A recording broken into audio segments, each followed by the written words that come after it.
Hi, my name's Christian Flotter and welcome to Ask Dr. Christian.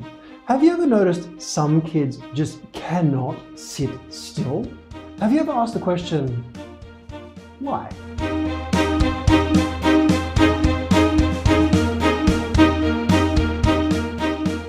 So why is it that some kids can sit perfectly still? They can pay attention, they can concentrate, when others can't. They can't sit still, they're restless, they're fidgety, they're always on the go, they've got to be doing something, they're distracted by that thing that's outside there. Why is that? And when you ask them, why is it that you've got to move so much? And they say, no. What if there was a reason behind this? You see, in some kids, it's just who they are. They're active, they've got to keep moving. But in other kids, what if it could be something else? What if it could be a thing known as retained primitive reflexes?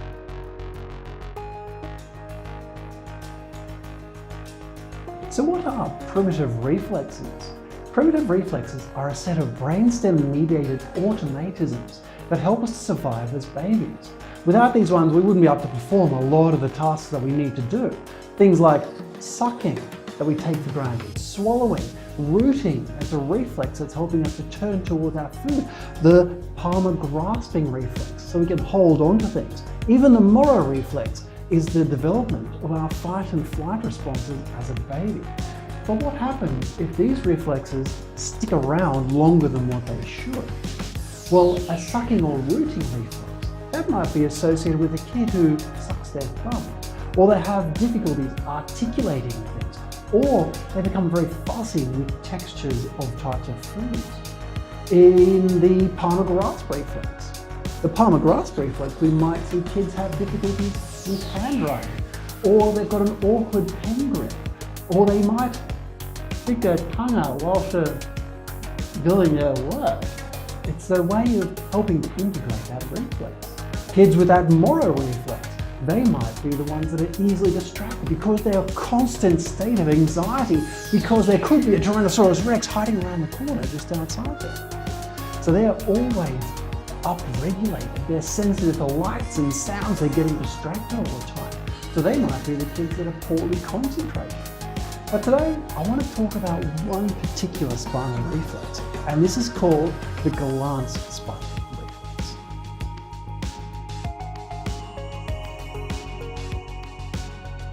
So why the spinal glance reflex? Well, the glance reflex is quite an interesting one. It starts at a very, very young age. In fact, it's a reflex that's involved in helping us be born. It's an activation of the muscles on the side of the back, much like this, that helps us to squirm our way out of the birthing canal. Now, the problem with this one is it should disappear between 3 up to 9 months of age.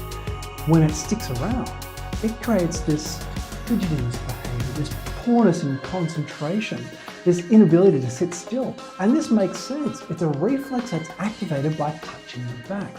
Now, if you're a young child and you're sitting in a chair that's constantly touching you on the back, what is that going to do? It's going to make you fidgety. It's going to make you restless. It creates an irritation to your back which activates this reflex. Now, what's interesting, this reflex is actually also tied in to difficulties with toilet training. So if your kid's had a bit of a bedwetting based issue, it'd be curious to see if he has a persistence of this reflex.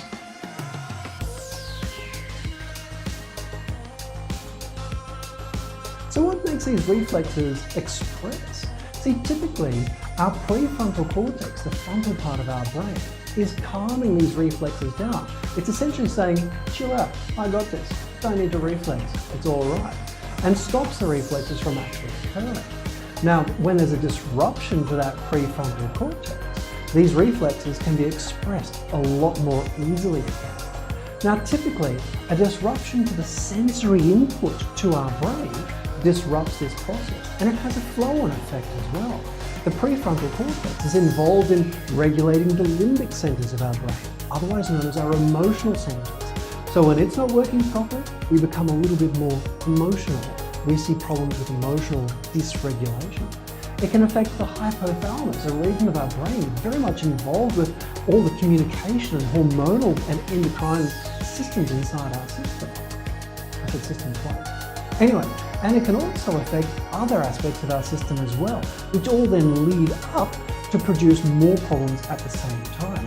So it becomes this self-fulfilling cycle of worsening presentation.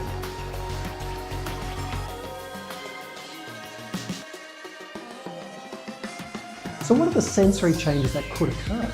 Well, previously we've spoken about auditory processing difficulties. And in fact, you can watch that video as well. It's quite informative if I don't say so myself. But you can have other areas as well. Visual input or tactile input. But one that we frequently see is proprioceptive, or the awareness of where our body is in space. Now, disruptions to this proprioceptive field, especially inside our neck, can have an impact on a part of our brain known as the sensory motor integration areas. These are the areas of our brain that take all the information and process it all together and figure out what it is that we're feeling, seeing, touching, smelling, or doing.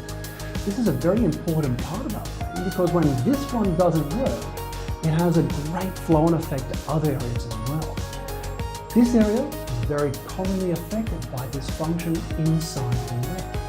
How could we tell the neck's not working properly? Check balance. How well does your child balance? Remember, at 5 years of age, we would expect them to be able to walk in a straight line with their eyes closed.